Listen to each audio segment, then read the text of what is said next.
Hello साथियों, पढ़ाई के इस चरण में हम लोग आज एक नए सेशन के साथ कुछ प्रमेय को सिद्ध करना शुरू करेंगे, जिसमें हम थेल्स प्रमेय को लिखकर सत्यापित करेंगे, पाइथागोरस प्रमेय को लिखकर सत्यापित करेंगे, थेल्स के विलोम को लिखकर सत्यापित करेंगे और पाइथागोरस के प्रमेय को वीडियो बाय वीडियो क्रमबद्ध तरीके से लिखकर सत्यापित करेंगे, जो आपके एग्ज़ाम ऑफ व्यू से बहुत ही ज़्यादा महत्वपूर्ण साबित होगा। वीडियो को बिना रोक के शांतिपूर्ण तरीक़ा से यदि आप समझेंगे तो हमें यकीन है कि आपके पूरा का पूरा कन्फ्यूजन दूर हो जाएगी। तो आइए हम लोग शुरू करते हैं। थेल्स प्रमेय को लिखकर सत्यापित करने के लिए यहाँ प्रश्न में कहा गया है। तो सबसे पहले हम लोग थेल्स प्रमेय को लिखना चाहेंगे कि आखिर थेल्स प्रमेय का स्टेटमेंट क्या है। तो थेल्स प्रमेय का स्टेटमेंट यहाँ पे यह है कि किसी भी त्रिभुज में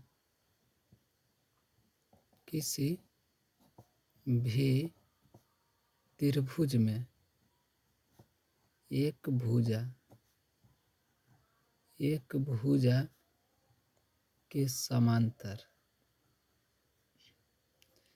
भुजा के समांतर खींची गई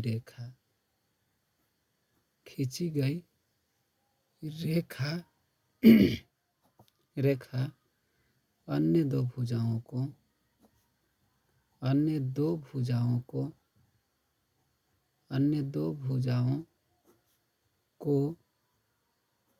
समान अनुपात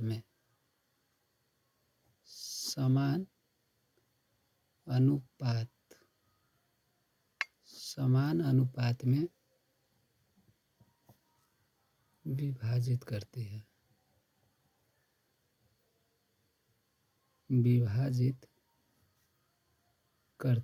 विभाजित करना मतलब बांटना।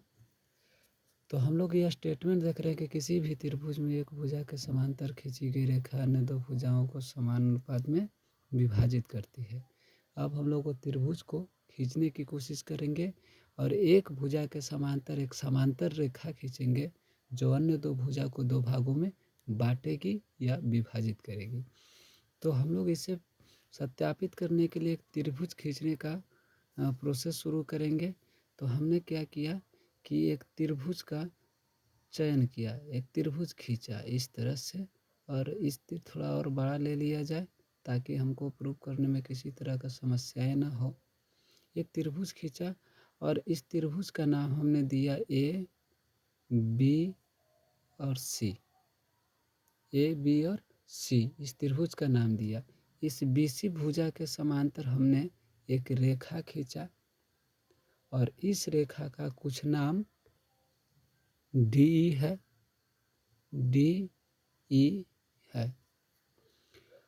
ये त्रिभुज खींचा गया। अब हमें क्या करना है कि इस त्रिभुज के माध्यम से यह प्रूव करना है कि ये जो समांतर रेखा है, जो बीसी के समांतर है, ये ए भुजा को भी दो भागों में बांट रहा है, ए डी और बी डी, और ए ई और सी इसको भी दो भागों में विभाजित कर रही है, अर्थात बांट रही है। तो ऐसी सिचुएशन में हम लोग इसे सत्यापित करने की कोशिश करेंगे। तो अगला प्रोसेस जो हम लोग लेंगे, उस प्रोसेस में हम लोग यह लिखेंगे कि हमें सिद्ध क्या करना है आखिर। तो हम लोग लिखेंगे कि सिद्ध करना है। सिद्ध क्या करना है भाई?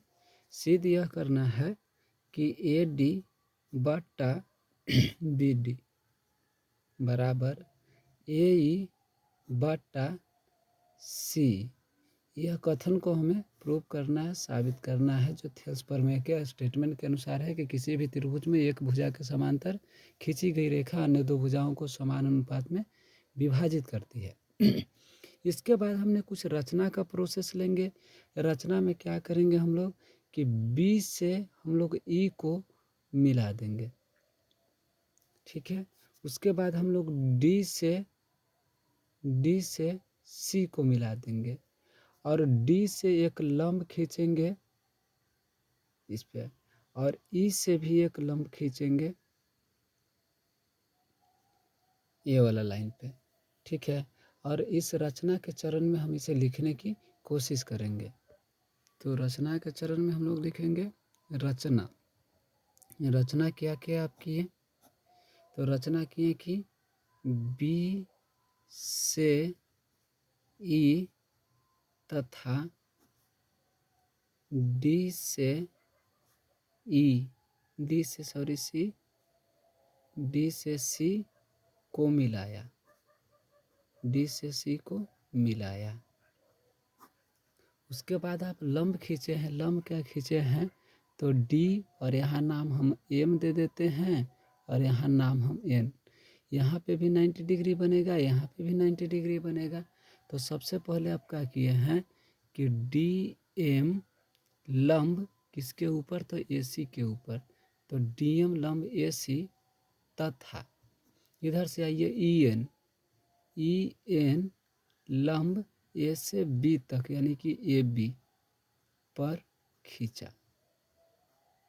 ये हम लोग खुद से खींचे हैं, इसलिए हम लोग रचना में लिख दिए कि बी से ई को और सी से डी को या डी से सी को मिलाया। उसके बाद डी एम लंब ए सी पर खींचा और ई एन लंब ए बी पर खींचा। यह स्टेटमेंट में हम लोग लिख दिए। अब जो हम लोग करना है, जो मेन प्रोसेस शुरू होती है यहाँ से, इसी का नाम है प्रमाण, जिसको आप प्रूफ कहते हैं इंग्लिश में। तो इसको प्रूफ करने के लिए हम लोग क्या करेंगे कि दो त्रिभुज का चयन करेंगे और दोनों को अनुपात में निकालेंगे। चूँकि हमारे यहाँ पे भुजाएं अनुपातिक साबित करना है, अनुपात मतलब बाटा में लाना है।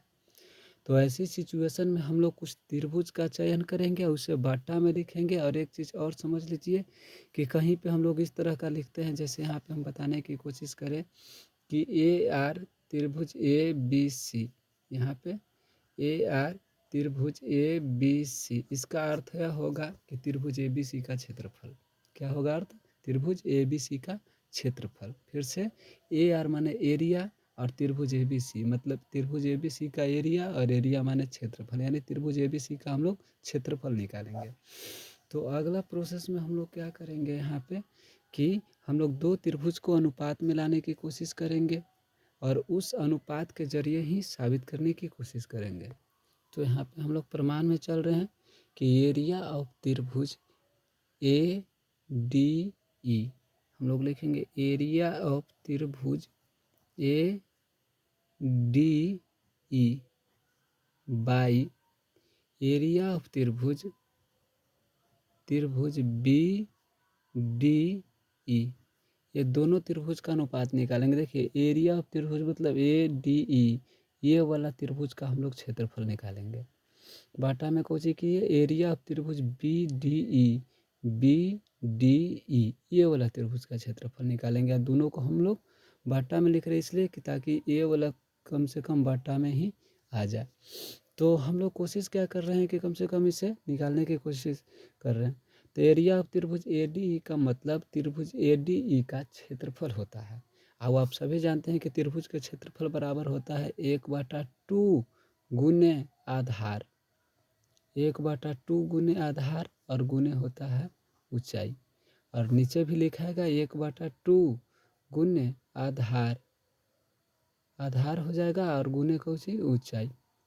अब यहाँ पे हम लोग क्या कहेंगे कि 1/2 का 1/2 आधार किधर है? तो सबसे पहले ए डी ई में आधार को देखेंगे कि कितना है। तो ए डी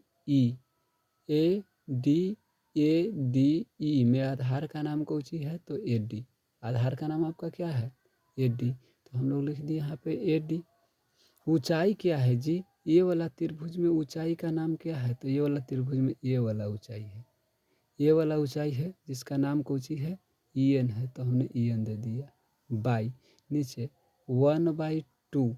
अब इस त्रिभुज का आधार ढूंढना पड़ेगा। त्रिभुज बी डी ई, त्रिभुज बी डी ई का आधार, आधार का नाम क्या है? तो आधार का नाम है डी बी। आधार का नाम क्या है? डी बी बोलिए या बी डी बोलिए, डी बी या बी डी। तो हम यहाँ पे क्या लिखते रहे? डी बी ही लिख रहे हैं फिलहाल, डी बी गुने। अब इसका ऊंचाई देखेंगे कि क्या है, तो ये वाला त्रिभुज में, ये वाला त्रिभुज के लिए ऊंचाई का काम भी यही करेगा। ऊंचाई का काम भी क्या करेगा, EN ही करेगा, क्योंकि ये सीधी रेखा ही बीच से जा रही है जो ऊंचाई का पूरा पूरा प्रमाणित रूप से प्रत्यक्ष कर पा रही है। तो ऊंचाई क्या हो जाएगा, इसमें EN हो जाएगा। ऊंचाई क्या हो जाएगा, EN हो जाएगा। अब हम लोग क्या करेंगे कि देखिए 1/2 से 1/2 कैंसिल हो जाएगा और EN से EN कैंसिल हो जाएगा। तो हम लोग के पास जो बच गया शेष वो क्या बचा कि एरिया ऑफ त्रिभुज ADE बाई एरिया ऑफ त्रिभुज BDE बराबर, यहाँ बच गया आपके पास AD और यहाँ बच गया आपके पास DB। इसको हम लोग मान लें समीकरण फर्स्ट। यानी इस हिसाब से हमारे पास एक ही चीज़ अभी मिला है जिसका नाम है समीकरण 1। अब हम समीकरण सेकंड की ओर चलते हैं। इसी प्रकार और दो त्रिभुज का कल्पना करना पड़ेगा, यानी चुनना पड़ेगा, चयन करना पड़ेगा, उसका अनुपातिक निकालना पड़ेगा।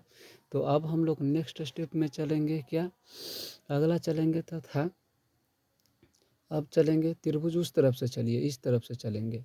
इस तरह से त्रिभुज का नाम क्या होगा, ADE, ADE, ADE। तो हम लोग लिखेंगे एरिया ऑफ त्रिभुज ADE और नीचे एक और त्रिभुज बन रहा है, ये वाला देखिए, ये वाला त्रिभुज बन रहा है। ये त्रिभुज का नाम है, इस त्रिभुज का नाम आपके पास क्या होगा, तो DEC, DEC। ये वाला त्रिभुज बन रहा है ना, ये वाला त्रिभुज बन रहा है, त्रिभुज DEC। ध्यान से देखिए, एक त्रिभुज हुआ ADE, ये वाला त्रिभुज, और दूसरा त्रिभुज हो गया क्या हुआ, दूसरा त्रिभुज DEC। तो नीचे लिखेंगे हम लोग एरिया ऑफ त्रिभुज DEC, DEC। फार्मूला भी आप लोग देखें, 1/2 गुने आधार गुने ऊंचाई होता है। तो हम लोग इस त्रिभुज के लिए 1/2 कर दिए। आधार का नाम क्या है इस त्रिभुज के लिए, तो आधार का नाम यहाँ पे होगा AE, यहाँ पे AE। अब इस त्रिभुज में ऊंचाई का नाम क्या है, तो ऊंचाई का नाम देखिए क्या है, ऊंचाई का नाम क्या है, DM। तो यहाँ पे हम लोग दे देंगे DM बाई, अब हो गया 1/2। अब ये नीचे वाला त्रिभुज में ये आधार क्या है, नीचे वाला त्रिभुज में आधार क्या है, तो आधार का नाम क्या है, आधार का नाम क्या है, तो यहाँ पे आधार का नाम होगा EC। तो आधार का नाम हमने दे दिया EC। और ऊंचाई इस त्रिभुज में क्या है, ऊंचाई इस त्रिभुज में क्या है, तो ऊंचाई का नाम होगा, यही होगा ऊंचाई। याद कीजिए, पिछला त्रिभुज में दोनों के लिए EN का ही प्रयोग किए थे ऊंचाई के लिए, और इसमें दोनों के लिए क्या चीज़ ऊंचाई का प्रयोग होगा, ऊंचाई का प्रयोग क्या होगा, DM। तो हमने लिख दिया यहाँ पे DM। देखिए, जब आप इस त्रिभुज के साथ ऐसे चलिएगा और नीचे वाला त्रिभुज, तो दोनों ही कंडीशन में ऊंचाई चलेगा EN ही। लेकिन जब ये वाला त्रिभुज का और ये वाला त्रिभुज का अनुपात में चलिएगा, तो ये दोनों ही कंडीशन में ऊंचाई रहेगा आपका DM। दोनों ही कंडीशन में ऊंचाई क्या रहेगा, DM रहेगा। तो देखिए 1/2 से अब 1/2 कैंसिल होगा, DM से DM कैंसिल होगा। तो यहाँ पे बच गया एरिया ऑफ त्रिभुज ADE बराबर एरिया ऑफ त्रिभुज DEC बराबर, यहाँ पे अब जो बच गया आपके पास वो क्या बचा, ऊपर बच गया AE और नीचे बच गया EC। इसको हम समीकरण 2 मान लेते हैं। इसको हम समीकरण क्या मान लिए, 2 मान लिए। अब एक प्रोसेस यहाँ पे हम लोग देखेंगे, एक बात ध्यान से देखेंगे कि देखिए त्रिभुज जो BDE है, कहाँ गया त्रिभुज BDE हो गया त्रिभुज, और दूसरा त्रिभुज का नाम है DEC। यानी ये वाला जो BDE, ये वाला जो त्रिभुज है, और एक है आपका त्रिभुज A जो त्रिभुज है DEC, ये त्रिभुज है। ये देखिए एक ही आधार पर दोनों त्रिभुज का निर्माण हो रखा है और दोनों ही समांतर रेखाओं पर ही निर्मित हुआ है, ठीक है। इसलिए ये दोनों त्रिभुज का क्षेत्रफल आपस में, ये दोनों त्रिभुज के क्षेत्रफल के क्या होगा, बराबर। यानी ये वाला जो त्रिभुज है इसका क्षेत्रफल और ये जो त्रिभुज है इसका क्षेत्रफल, ये दोनों का क्षेत्रफल आपस में बराबर होगा। क्यों, क्योंकि त्रिभुज BDE और त्रिभुज DEC एक ही आधार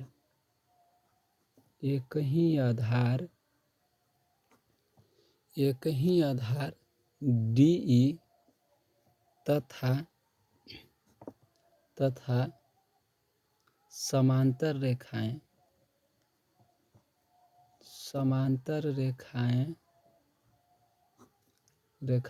BC और DE के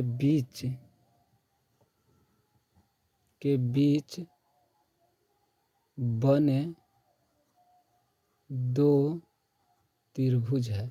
ये दोनों के बीच में दो गो त्रिभुज बना है, एक ठो ये वाला त्रिभुज बना है आपका और एक ठो ये वाला त्रिभुज बना है, इसलिए दोनों त्रिभुज का क्षेत्रफल आपस में क्या होगा, बराबर होगा।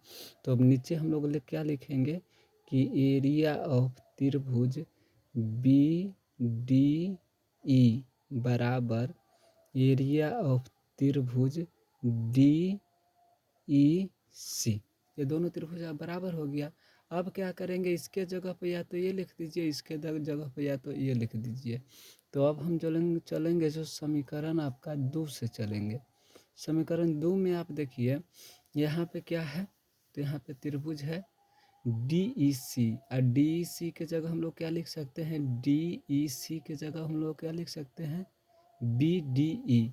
तो हम लोग लिखेंगे एरिया ऑफ त्रिभुज ADE बाई एरिया ऑफ त्रिभुज। देखिए यहाँ पे हमको क्या लिखना है, DEC के जगह क्या लिखना है, त्रिभुज BDE। तो लिखेंगे त्रिभुज BDE बराबर हम लोग को इधर क्या आया है, AE बाई EC।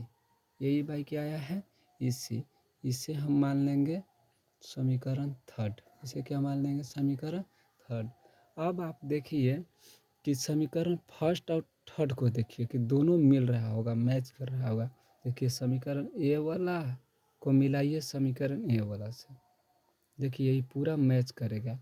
तो जब त्रिभुज का LHS बराबर होता है तो RHS भी नेसेसरी बराबर होगा। इसलिए हमको क्या करना पड़ेगा, समीकरण 1 तथा कितना, समीकरण 1 तथा 3 से, 1 तथा 3 से हम लोग कर दे रहे हैं क्या कि जब LHS बराबर है ये है तो RHS क्या होगा, बराबर होगा, अर्थात AD बाई DB बराबर AE बाई EC। ठीक है, EC। अब थोड़ा सुधार कर लिख दीजिए जो आपको प्रूफ करना था। प्रूफ करना था AD बाटा, देखिए AD बाटा BD या AE बाटा C। तो हम लोग क्या करेंगे, यहाँ पे उसी के अनुकूल हम लोग लिख देंगे, अनुकूल उसी के हम लोग क्या लिखेंगे कि यहाँ पे देख लीजिए, हाँ यहाँ पे हम लिख दे रहे हैं कि AD बाई DB को हम BD बोल रहे हैं, BD बराबर AE बाई EC को C कह रहे हैं, क्या कह रहे हैं, C। तो जो हमें प्रूव करना था वो बिल्कुल ऑलरेडी आ चुका है। मिला के देखिए यहाँ से आप, यही प्रूव करना था। AD बाटा BD यहाँ दे रखा है, AD बाटा BD। यहाँ पर देखिए AE बाटा C, यहाँ पे AE बाटा C आ चुका है। तो अब ये आपका जो प्रूव करना था वो प्रूव्ड हो चुका है। अगर वीडियो यह पसंद है आपको या लग रहा है कि कहीं हमारे एग्ज़ाम में हेल्पफुल होगा तो इसे लाइक और शेयर सब्सक्राइब करने की कोशिश कीजिएगा आप। और ऐसे ही वीडियो हम कुछ लाने की कोशिश कर रहे हैं आपके लिए, जो एग्ज़ाम के दृष्टिकोण से जो क्वेश्चन होगा वो आपके लिए महत्वपूर्ण साबित होगा। दोस्तों अगर आप लोग चाहिएगा कि थोड़ा आप स्क्रीनशॉट ले लें तो देख सकते हैं, इस तरह से हम पेजा को कर दे रहे हैं, आप स्क्रीनशॉट लेने की कोशिश करेंगे तो आराम से ले पाएंगे। इतना लेने के बाद पूरा दूसरा स्टेप में आप ये वाला पूरा स्क्रीनशॉट ले लें, आपका स्क्रीनशॉट इतना हो जाएगा और आप आराम से धीरे धीरे वीडियो को समझने की कोशिश कीजिएगा, आपको समझ में आएगा। Thank you.